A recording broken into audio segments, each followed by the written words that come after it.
आज हम सुनेंगे मुंशी प्रेमचंद की सुप्रसिद्ध कहानी दो बैलों की कथा। जानवरों में गधा सबसे बुद्धिहीन समझा जाता है।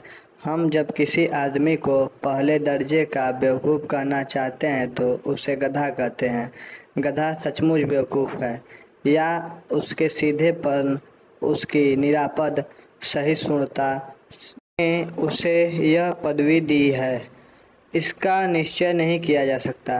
गायें सींग मारती हैं, ब्याई हुई गाय तो अनायास ही सींगनी का रूप धारण कर लेती है। कुत्ता भी बहुत गरीब जानवर है, लेकिन कभी कभी उसे भी क्रोध आ ही जाता है।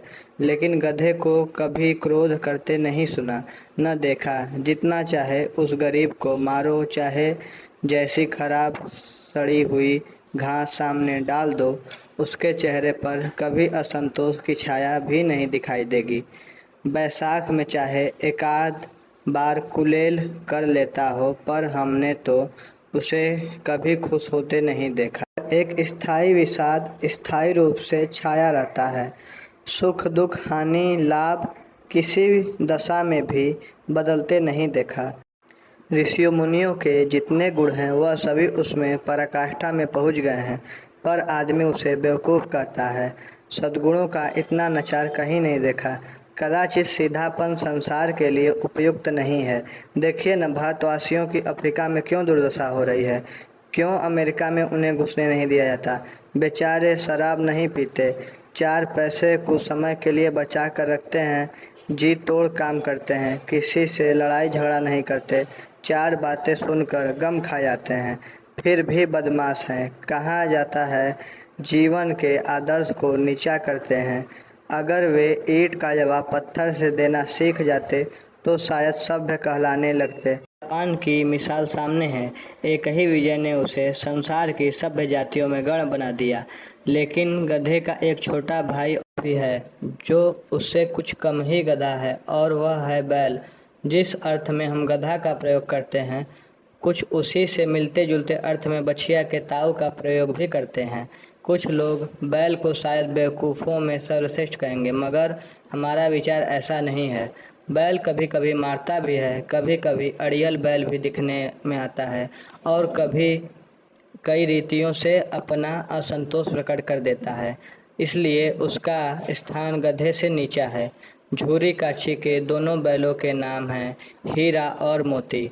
दोनों पछाई जाति के थे, देखने में सुंदर, काम में चौकस, दिल में ऊंचे। बहुत दिनों साथ रहते रहते दोनों में भाईचारा हो गया था। दोनों आमने सामने या आसपास बैठे हुए एक दूसरे से मुख भाषा में विचार विनिमय करते थे। एक दूसरे के मन की बात कैसे समझ जाता था हम नहीं कह सकते।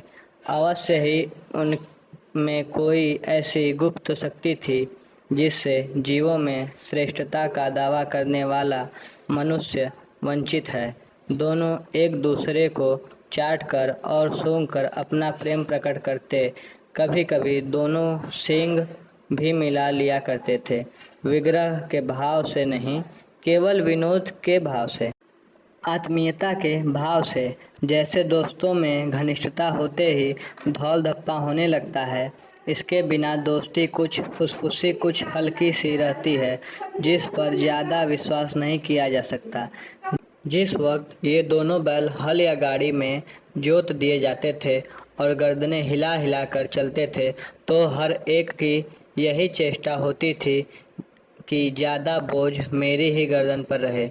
दिन भर के बाद दोपहर या संध्या को दोनों खुलते तो एक दूसरे को चाट चूट कर अपनी थकान मिटा लिया करते। नाद में खाली भूसा पड़ जाने के बाद दोनों साथ उठते, साथ नाद में मुंह डालते और साथ ही बैठते थे।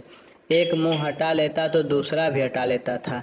संयोग की बात, झूरी ने एक बार गोई को ससुराल भेज दिया। बैलों को क्या मालूम वे क्यों भेजे जा रहे हैं। समझे मालिक ने हमें बेच दिया।